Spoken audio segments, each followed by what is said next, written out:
মুর্শিদাবাদের মানুষ এরকম নয়। এর দায়িত্ব নিয়ে একজন মুর্শিদাবাদের ভূমিপুত্র হিসাবে আমি বলছি। অনেকেই আছেন যাদেরকে আমরা চিনি না, যারা অজানা লোক। এরা হচ্ছে একদম শুভেন্দু অধিকারী বা এই আরএসএসের ভাড়া করা লোক। মুর্শিদাবাদে দেখা যাচ্ছে একেবারে হিন্দু সম্প্রদায়ের মানুষজন রীতিমতো ভীত সন্ত্রস্ত। মিডিয়াতে আমরা দেখতে পাচ্ছি সেই ঘটনা। কি বলবেন, আপনিও তো মুর্শিদাবাদের ভূমিপুত্র, বিষয়টা ঠিক কি? দেখুন, প্রথমত হচ্ছে যে এই বিজেপি বিভিন্ন রকমভাবে বাংলাকে কুলুষিত করতে তারা পিছুপা হয়নি। প্রথমত ওরা যেটা করেছিল, একটা দিল্লির যে মডেল, মানে ওরা যে ভোটটাকে ক্যাপচার করার জন্য ওরা কিছু ভুয়ো ভোটারদেরকে দিয়ে ওখানে একটা জিতেছিল, কিন্তু সেটা অনৈতিকভাবে। ওরা ভেবেছিল যে এই দিল্লির যে মডেল ওরা যেটা চেষ্টা করছিল, যেটা খুব মানে নিকৃষ্ট মানের ভাবনা, সেটা বোধহয় আমরা বাংলাতেও বোধহয় ওরা চেয়েছিল যে বাংলাতেও বোধহয় সেটা সম্ভব। আপনাদের মনে আছে কি না জানি না, যে যেদিনকে নেতাজি ইন্ডোরে দিদি বললেন যে এখানে অনেক ভুতুড়ে ভোট, একটা এপিক নাম্বারে আমাদের বাংলা এবং বাংলার বাইরে বিভিন্ন প্রদেশের অনেক মানুষের নাম সেই এপিক নাম্বারে জুড়ে দেওয়া হয়েছে। এবং দিদি বললেন যে এই ভুতুড়ে ভোট, তাদের কি অস্তিত্ব, কিভাবে তারা এলো, খুঁজে বের করতে হবে। আপনার নিশ্চয় মনে আছে যে তারপর থেকে আমাদের একদম নিচু স্তরের যে শেষ কর্মীটা, সেও পর্যন্ত কিন্তু দিদির নির্দেশে মাঠে নেমে গেল। বিজেপি দেখলো যে আরে বাবা, এখানে তো এই ধরনের কৌশল অবলম্বন করা যাবে না। এইখানে তো দিল্লির যে কায়দাটা আমরা ফিরেছিলাম, যে ফান্ডটা আমরা ফিরেছিলাম, এখানে তো সেটা হবে না। কারণ এখানে বাংলার বাঘিনী হচ্ছে মমতা বন্দ্যোপাধ্যায়। তিনি অত্যন্ত বিচক্ষণ, অত্যন্ত অভিজ্ঞ সম্পূর্ণ একজন রাজনীতিবিদ, এবং তার সঙ্গে দরদি এবং মানবিক। ফলে তিনি ওটা বুঝে গেলেন, বিজেপি বুঝলো যে এই ওষুধে কাজ হবে না। তাহলে কি করতে হবে? তারপরে যেটা করতে হবে সেটা হচ্ছে, যেটার জন্যই আপনারা নিশ্চয় দেখেছেন, যেটা নিয়ে বিভিন্ন রকম মানে মাধ্যমে অনেক কথা হয়েছে, সেটা হচ্ছে কি, যে আরএসএসের যে প্রধান ভাগবতজি, উনি এলেন। আরে উনি তো বাংলার এই হাওয়া খাওয়ার জন্য, বাতাস খাওয়ার জন্য বা বাতাসা খাওয়ার জন্য তো আসেননি। উনি 10 দিন কী করছিলেন? 10 দিন ধরে যে উনি এই যে বিভিন্ন কৌশলগুলো, বদবুদ্ধি, আমরা যেটাকে বলি বদবুদ্ধি, কীভাবে এই বাংলাকে একটা দাঙ্গার পরিস্থিতির জায়গাতে ঠেলে দেওয়া যায়, এই ব্লু প্রিন্টটা তৈরি করলেন উনি। এর দায়িত্ব নিয়ে একজন মুর্শিদাবাদের ভূমিপুত্র হিসাবে আমি বলছি।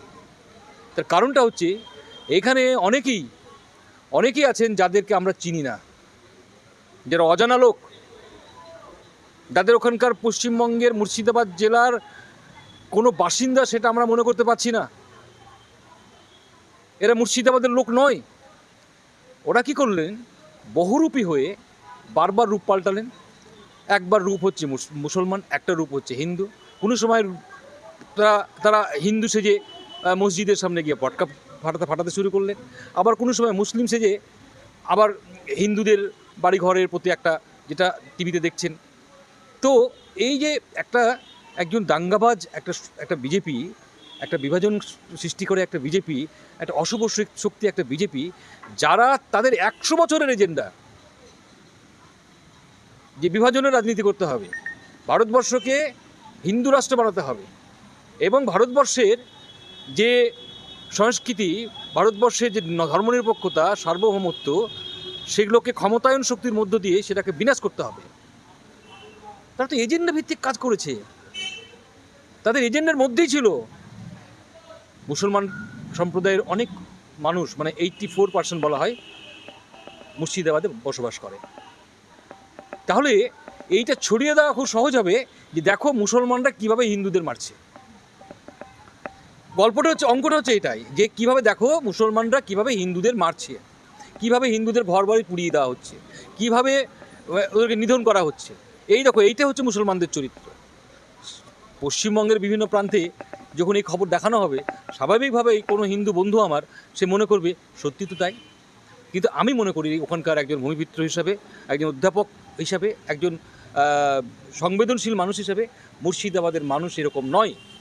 মুর্শিদাবাদের মানুষকে এরকম একটা চরিত্র মানে একটা সৃষ্টি করা হচ্ছে মুর্শিদাবাদের মানুষ সম্পর্কে, সে হিন্দু হতে পারে, মুসলমান হতে পারে, এটা পুরোপুরিভাবে আমি মনে করি, নিশ্চিতভাবে মনে করি, এবং আমার দলও মনে করে, এবং জননেত্রী মমতা বন্দ্যোপাধ্যায় সেটাও উনিও বলেছেন, আমাদের শোভনদেব চট্টোপাধ্যায় উনিও বিবৃতি দিয়েছেন যে যারা এই সমস্ত করেছেন তারা মুর্শিদাবাদের লোক নয়, এরা হচ্ছে একদম শুভেন্দু অধিকারী বা এই আরএসএসের ভাড়া করা লোক, যারা ওখানে পরিকল্পিতভাবে দাঙ্গা লাগানোর চেষ্টা করেছে। অন্যদিক থেকে শুভেন্দু অধিকারী মথাবাড়িতে গিয়ে তিনি বলছেন যে রাষ্ট্রপতি শাসন চাই বাংলার বুকে। দেখুন, শুভেন্দু অধিকারী বলুন, সুকান্ত মজুমদার বলুন বা দিলীপ ঘোষ, এদের কিন্তু ভবিষ্যৎ ভালো না। আমি আপনাকে বলছি, এদের ভবিষ্যৎ ভালো না, এরা খুব চাপের মধ্যে আছে, যে কোনো মুহূর্তে ওদের চাকরি চলে যেতে পারে।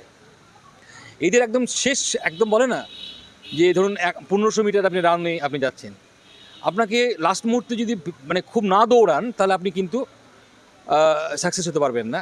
এখন ওরা যেটা করছে দেখবেন যে ওদের যেহেতু জানে যে আমরা যদি কোনো একটা সাকসেস যদি না নিয়ে আসতে পারি বাংলাতে, তাহলে এদেরকে রাখবে না। ফলে এই ধরনের এই রাষ্ট্রপতি শাসন, সংবিধান লঙ্ঘন করা হয়েছে, মুসলমানরা সমস্ত কিছু দাঙ্গাবাজ, এরা সমস্ত এই সমস্তগুলো করছে, হিন্দু হিন্দু ভাই ভাই। আচ্ছা, আপনি বলুন তো যে হিন্দু হিন্দু ভাই ভাই এটা কোনো স্লোগান হলো? একটা সাম্প্রদায়িক একটা স্লোগান।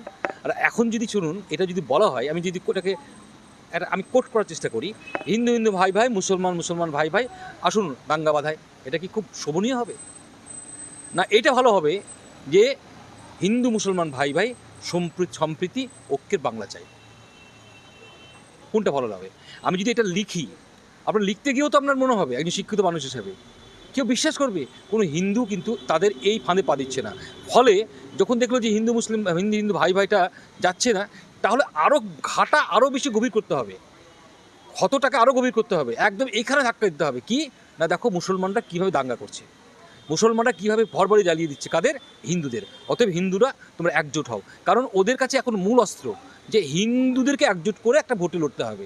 কিন্তু আমি একটা কথা আপনাদের বলি, আপনাদের মাধ্যমের মধ্য দিয়ে, যে দেখুন এদের কিন্তু এজেন্ডা এটা খুব স্পষ্ট।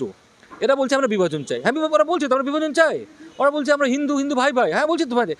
আমাদের উচিত হচ্ছে, আমরা প্রশ্ন করতে চাই, যার জন্য আজকে আমাদের এই আজকের শোভাযাত্রায় আমাদের মূল বিষয় ছিল যে ভারতবর্ষের মানুষ যেটা চায় সেটা হচ্ছে তার মৌলিক অধিকার, যেটা চায় সেটা হচ্ছে তার ন্যূনতম একটা পরিষেবা সরকার দেয়। আপনাকে সবসময়ের জন্য যদি ধর্মের মধ্যে যদি দেখিয়ে দেওয়া হয়, তা আপনার পেট ভরবে?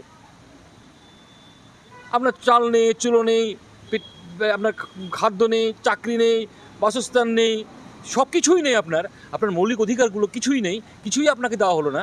শুধু সারাক্ষণ ধরে বলছে যে হিন্দু হিন্দু ভাই ভাই, হিন্দু রাষ্ট্র গঠন করতে হবে, ইত্যাদি ইত্যাদি।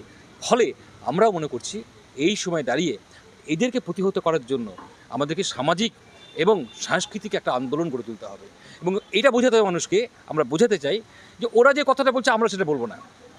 ওরা দেখুন ওরা বিভাজন চাইছে, অতএব আমরা কিন্তু এই বিভাজন রুখবো, এভাবে রোখা যাবে না। আমরা যেটা প্রশ্ন করব সেটা হচ্ছে যে মৌলিক অধিকারগুলো কোথায়?